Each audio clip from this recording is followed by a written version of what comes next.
Hi friends, welcome to Sanganas kitchen. இன்றைக்கி நம்ம நுங்கு வச்சு வாட்டர்மெலன் சர்பத் எப்படி பண்ணுறதாங்க பார்க்க போகிறோம். வாங்க வீடியோக்குள்ளே போகலாம். அதுக்கு முன்னாடி நம்ம சேனலை நீங்கள் ஃபஸ்ட் டைம் பார்த்தீங்கன்னா மறக்காமல் சப்ஸ்கிரைப் பண்ணிக்கோங்க. ஃபஸ்ட்டு ஒரு வாட்டர்மெலன் எடுத்துக்கலாம். நுங்கு 3 எடுத்துக்கலாம். வாட்டர்மெலனை 2ஆக கட் பண்ணிவிட்டு உள்ளே இருக்கிற அந்த சதை பகுதியை ஒரு கரண்டி வச்சுட்டு எடுத்து ஒரு பவுலில் வச்சுக்கலாம். ஒரு கரண்டி வச்சு இது மாதிரி எல்லாத்தையும் எடுத்துக்கலாம். இது எடுக்கிறதுக்கு ஈஸியாகவும் இருக்கும். பார்க்கவே அழகாக இருக்குது பாருங்கள். நம்மளுக்கு எவ்வளோ வேணுமோ அவ்வளோ பழம் எடுத்துக்கலாங்க.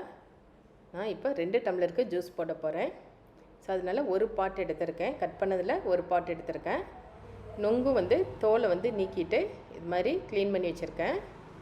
தண்ணி பழத்தில் உள்ள சீடெல்லாம் எடுத்துட்டு க்ளீன் பண்ணி வச்சுருக்கேன். இதை ஒரு மிக்ஸி ஜாரில் சேர்த்துக்கலாம்.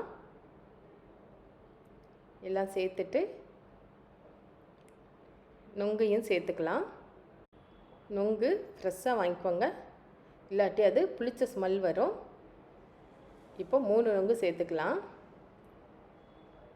சேர்த்துட்டு இஞ்சி சின்ன சின்ன பீஸாக கட் பண்ணி கொஞ்சம் சேர்த்துருக்கேன். சேர்த்துட்டு அரைச்சிட்டு வந்துடலாம். அரைச்சி எடுத்துகிட்டு வந்தாச்சு. அதோட 2 டேபிள் ஸ்பூன் ஜீனி சேர்த்துக்கலாம். சேர்த்துட்டு பல்ஸ் மோடில் ஒரு சுற்று விட்டுட்டு எடுத்துகிட்டு வந்துடலாம். இப்போ இதை ஒரு பவுலில் மாற்றிக்கலாம். கொஞ்சமாக ஐஸ் க்யூப் சேர்த்துட்டு அரைச்சி ஜூஸை சேர்த்துக்கலாம். சேர்த்துட்டு ஒரு லெமன் இதில் பிழிஞ்சு விட போகிறோம்.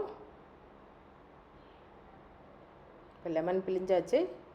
கரண்டி வச்சு நல்லா மிக்ஸ் பண்ணிவிட்டு ஒரு கிளாஸ் டம்ளரில் ஊற்றிக்கலாம். அவ்வளோதாங்க, சிம்பிளாக ஒரு குளுன்னு வாட்டர்மெலன் சர்பத் ரெடி ஆயிடுச்சு. அது நுங்கு சேர்க்குறதுனால இதனுடைய சுவை ரொம்ப நல்லாயிருக்கும். உடம்புக்கு குளிர்ச்சியும் கூட. கண்டிப்பாக நீங்கள் இதே மாதிரி ட்ரை பண்ணி பாருங்கள். இதனுடைய ருசி ரொம்ப நல்லாயிருக்கும். சர்பத் ஊற்றிட்டு லாஸ்ட்டாக கட் பண்ணி வச்சுருக்கிற நுங்கை மேலே ஃபில் பண்ணிட்டோம்னா ஒரு டேஸ்டியான சில்லுன்னு வாட்டர்மெலன் சர்பத் ரெடி ஆயிடுச்சுங்க. கண்டிப்பாக ட்ரை பண்ணி பாருங்கள். அடுத்து ஒரு புது வீடியோவோட மீண்டும் சந்திக்கலாம். Bye by.